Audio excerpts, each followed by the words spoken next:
नमस्कार प्रशिक्षुओं, आप सभी का बहुत बहुत स्वागत है आपके अपने करंट हेवन के यूट्यूब चैनल पर। अगर आप नए हैं तो सब्सक्राइब कर लीजिएगा। हम यहाँ पे बात करने वाले हैं सुपर टीईटी की चयन प्रक्रिया जो कैसे होती है, उसमें शैक्षणिक योग्यताएं जो ली जाती हैं, परसेंटेज लिया जाता है यानी गुणांक बनाया जाता है, किस संयोजन से बनाया जाता है, उसके ऊपर हम भरपूर रूप से बात करेंगे।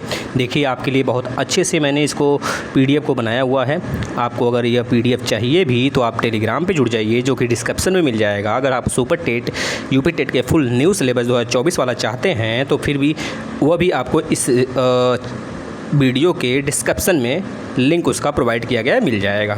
चलिए देखिए, इस प्रकार से हम इसको शेड्यूल किए हैं। आपको बताएंगे शैक्षणिक गुणांक कैसे निकालते हैं, यहाँ पे लिखा हुआ है, प्लस एक उदाहरण भी हम लिए हुए हैं। प्लस जो बच्चे गलत करते हैं, जो रिटन एग्जाम होता है सुपर टेट का, उसका निकालने में किस प्रकार से निकलता है, प्लस किस प्रकार से ऐड होके यह आपका यहाँ पे गुणांक फाइनली आता है 48। यह है केवल सुपर टेट का। और यहाँ पे एक नोटिस भी हमने लिखा हुआ है जो आपके लिए बेहद ही इंपॉर्टेंट है। और यहाँ पे बिल्कुल जो पिछली बार वाला जो भर्ती हुआ था 69,000 वाली, उसके ऊपर जो कट ऑफ लगा था जनरल OBC SC ST का, उसके ऊपर भी हम चर्चा करेंगे। तो चलिए पहले हम एक एक करके विस्तार रूप से जानते हैं। आप लोग से यही अनुरोध है, क्योंकि आप लोग के कहने से ये वीडियो आया हुआ है, तो प्लीज़ आप सभी से रिक्वेस्ट है कि आप सभी लोग शेयर करें, और नए हैं तो चैनल पे अगर नए हैं तो सब्सक्राइब कर लेंगे। चलिए देखिएगा, सुपर टीईटी चयन प्रक्रिया लिखित परीक्षा और शैक्षणिक योग्यता का संयोजन है। पहली बात है, यह याद रखना है, जो लिखित परीक्षा होती है और जो आप 10th 12th प्लस ग्रेजुएशन में आपने मार्क्स पाया हुआ है, DLED BEd में जो मार्क्स आपने पाया हुआ है, उसका योजन पूरा मिलाकर ही एक तरह से मेरिट फाइनली बनता है। याद रखना है, लिखित परीक्षा का वेटेज जो होता है, यानी कि सुपर टेट में जो रिटन एग्जाम होता है 150 नंबर का, उसका परसेंटेज निकालने के बाद 60% लिया जाता है उसका। अभी हम बताएंगे किस आधार पर, आप देखते चलिए बस। जबकि शैक्षणिक योग्यता यानी कि जो आप BEd DLED किए हुए हैं उसका, प्लस आपने 10th 12th प्लस ग्रेजुएशन जो किया हुआ है उसका 40% लिया जाता है। इस प्रकार से 100 मार्क्स में आपके गुणांक बनते हैं। याद रखिएगा बच्चों। अभी आप देखिए, आप निकालना खुद सीख जाएंगे, यहाँ तक कि मैं आपसे प्रॉमिस करता हूं कि आप दूसरों को भी बताने लग जाएंगे। सुपर टीईटी में अंतिम चयन लिखित परीक्षा और शैक्षणिक योग्यता से के संयुक्त स्कोर के आधार पर होता है, जिसका गुणांक यानी कि जो आपकी शैक्षणिक योग्यता है 10th 12th और प्लस ग्रेजुएशन BEd BTC, इसमें अगर आपका कम मार्क्स है, उनके लिए क्या करना है, वो कैसे सिलेक्शन पा सकते हैं, उसके लिए भी मैं बताऊँगा। और जिसका बहुत अच्छा है भाई, वो तो जाहिर सी बात है उससे ऊपर रहेगा, उसको मेहनत करने की कम आवश्यकता पड़ेगी। और ये भी बताएंगे कि इस बार कितनी ज़्यादा परसेंटेज जा सकता है सुपर टीईटी में, क्योंकि कंपटीशन तो बढ़ चुका है भाई। देखिए, सबसे पहले हम यहाँ बता दें कि जो यूपी टेट और सी टेट होता है बच्चों, जो यूपी टेट और सी टेट होता है, आप देख रहे हैं ना, इसका कोई भी मार्क्स ऐड नहीं होता है, यह सिर्फ एक पासिंग मार्क्स है। लेकिन आपके मन में एक डाउट चल रहा होगा, अभी जो एक तरह से नियमावली बन रही है उसमें क्या सर 1/4 यूपी टेट का लिया जाएगा बच्चों? तो अभी वो चीज़ें अपडेट नहीं है, मतलब कि अभी नहीं आया हुआ है फाइनली, ऑफिशियल एक तरह से निकल रहा है अफवाह के रूप में, तो इसके ऊपर हम नहीं डिस्कस करेंगे कुछ भी। बस अब आपको हम 69,000 जो पिछली बार भर्ती हुई थी उसके आधार पे गुणांक बताएंगे। अगर वो आता है तो एक तरह से मैं एक नए वीडियो के माध्यम से आपको सूचित करूंगा ना। देखिए, यहाँ पे शिक्षक भर्ती परीक्षा में बैठ सकते हैं वह यूपी टेट सी टेट में से कोई एक क्लियर रहना चाहिए, तब जाके। अगर जूनियर में बैठना चाहते हैं आप, अगर आप प्राइमरी में बैठना चाहते हैं तो फर्स्ट पेपर दोनों में से कोई एक का, अगर आप जूनियर में बैठना चाहते हैं तो सेकेंड पेपर दोनों में से कोई एक का। ठीक है बच्चों।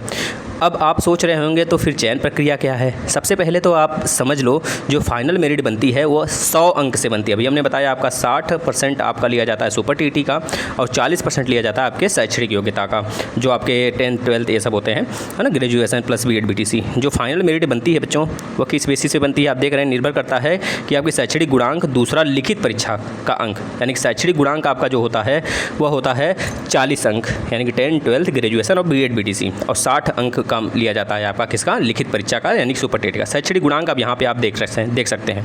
हम इसको निकाल के भी बताएंगे बच्चों। जो हाई स्कूल का परसेंटेज आपका होगा उसका 10% निकालिए, कैसे परसेंटेज निकाला जाता है वो भी हम बताएंगे। इंटरमीडिएट का जो होता है उसका भी 10% लिया जाता है। स्नातक मतलब ग्रेजुएशन में होता है आपका, उसका भी 10% लिया जाता है। BEd BTC DLED या फिर उसके समकक्ष डिग्री होती है उसका 10%। अब आप सोच रहे होंगे सर BEd का क्यों प्राइमरी में ले रहे हैं? सही, BEd का प्राइमरी के लिए नहीं बताया जा रहा है, BEd का बताया जा रहा है जूनियर के लिए।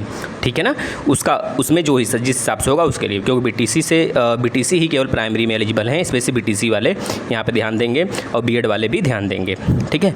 अब इन सब में क्या जोड़कर बनेगा भाई शैक्षणिक गुणांक? अब देखिएगा बच्चों, देखिए उदाहरण के लिए हम ले लेते हैं एक बालक है, मतलब एक अभ्यर्थी मान लीजिए, उसका 10th में 80% मार्क्स है, 12th में 80% मार्क्स है और स्नातक में 60% मार्क्स है, और प्रशिक्षण में यानी कि जो आपके BTC B.Ed आपने किया हुआ उसमें 80% मार्क्स है।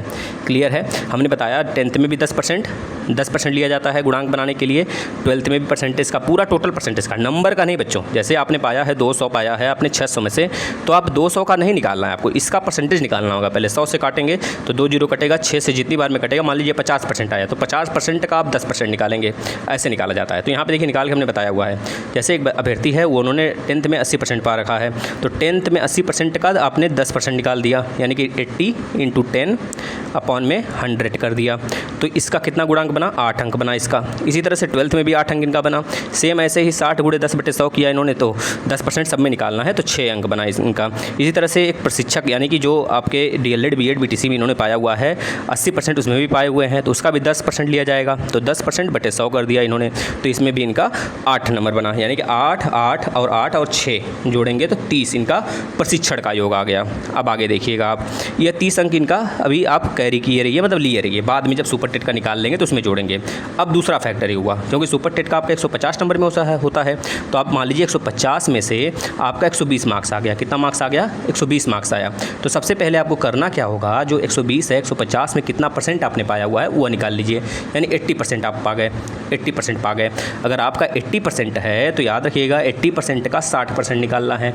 80% का 60 यानी कि 80 × 60/100 कर देंगे तो 48 आ जाएगा। अब आप सोचिए जो शैक्षणिक योग्यता ऊपर हमने निकाला था, शैक्षणिक के लिए जितने भी आपके 10th 12th और ग्रेजुएशन प्लस DLED B.Ed के थे वो कितना आया था, 30 आया था, 30 और 48 आया था। सब बच्चे अपने ऐसे ही निकालेंगे, किसी का कम आएगा किसी का ज़्यादा आएगा। जिसका कम आएगा उसके लिए भी मैं बताऊँगा क्या करना है। देखिए 30 + 48 आपने जोड़ा तो 78 बना। ये 78 अपने आप में सुपर है, यह बच्चा कभी छट सकता ही नहीं 100 में से 78 लाकर। पिछली बार मेरिट कितनी लगी थी वो अभी हम आपको दिखाएंगे, आप खुद अंदाज़ा लगा लीजिएगा। ये भी बताएंगे कितना मेहनत करना है इस बार। नोटिस, एक नोटिस ध्यान दीजिएगा, जिस भी स्टूडेंट के मेरिट कम है, यानी कि जो आपकी 10th 12th plus graduation plus BTC B.Ed का अगर मार्क्स कम आ रहा है जोड़ने पे, 25 से कम 25 के आसपास आ रहा है, तो आपको सबसे ज़्यादा रिटन एग्जाम में ज़रूरी है कि भाई आप 120 प्लस जाओ। अगर आप जनरल हो तो 120 के आसपास 120 प्लस जाओ। अगर OBC हो तो भाई 115 के आसपास 115 प्लस रहना ही रहना है। अगर आप SC ST हो तो 105 प्लस रहो भाई, इतना ध्यान में रख लेना, तभी जाके आपका मेरिट के साथ वह चीज़ें एक तरह से कोलैब करेंगी, यानी कि तब जाके एक अच्छा गुणांक बनेगा, आप सिलेक्शन की संभावना बन सकती है। मेहनत करना जरूरी है क्योंकि कभी भी वैकेंसी का एक तरह से भंडारा खुल सकता है। ठीक है बच्चों, देखिए आगे चलते हैं हम लोग। देखिए 60,000 जो 69,000 वाली भर्ती आई थी उसमें जो जनरल का मेरिट बना था, देखिए 67% बना था, मतलब कि 100 में 100% में 100 गुणांक था, 100 में से 67 बना था। इस बच्चे का जो मार्क्स आया था 97 आया था, हाईएस्ट देख रहे हैं ना, यानी कि इतना बना था। यानी कि 97 में ने यह नंबर लिया गया, 150 में परसेंटेज निकाला गया, उसका जो है इन्होंने निकाला क्या, गुणांक निकाला। गुणांक निकालने के बाद ये 67.1 बना है। ये चीज़ें ध्यान में रखना है। जो अभी हम लोग निकाले थे यहाँ पे आया था हम लोग का, कितना आया था भाई, 78 आया था। इस बच्चे का आया है 69, मतलब कि जो मेरिट बना था पिछली बार 69,000 वाले में 67.1 बना था। OBC का 66.7 बना था, बहुत ज़्यादा मतलब कि अंतर नहीं है। 61.5 बना था SC ST का। अगर इसमें भी कुछ डाउट है आपको, जो भी डाउट है, अभी भी आपको संतुष्ट नहीं हुए इस वीडियो से, तो बताइएगा क्या आपको दिक्कत आ रही है, उसके लिए वीडियो बनाया जाएगा। आप सभी लोग इस वीडियो से अगर खुश हैं तो शेयर करिए ज़्यादा से ज़्यादा बच्चों, और ऐसे ही वीडियो पाने के लिए चैनल को सब्सक्राइब करिए, आपके लिए हम बने रहेंगे।